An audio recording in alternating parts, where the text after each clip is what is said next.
Maswerteng gabi po mga ka-STL. Narito na pong resulta ng STL Rizal para sa araw na to, 3rd November 23, 2025, araw ng linggo. Naway ang mga natayain niyo pong mga numero kanina ay manalo nawa ngayong gabing ito, 8:45 PM. Kaya kunin niyo na po ang inyong mga ticket. Narito na pong resulta.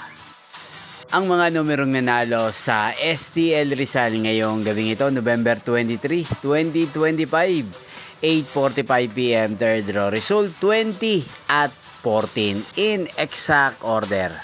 At ngayong gabing ito sa STL Rizal, atin pong i-shoutout si Kuya Kervin ng Rizal. Shoutout po sa inyo Kuya Kervin. Sana po ay nasa maayos kayong kalagayan. At sa lahat po ng mga taga Rizal, shoutout po sa inyo. Inyo pong napanood ang resulta ng STL Rizal sa channel na to, Roderick Hernandez TV. Maraming salamat po sa patuloy niyo pong panonood at pagsuporta sa aking channel. Magkita-kita pong muli tayo bukas ng alas 11 ng umaga. Thank you for watching.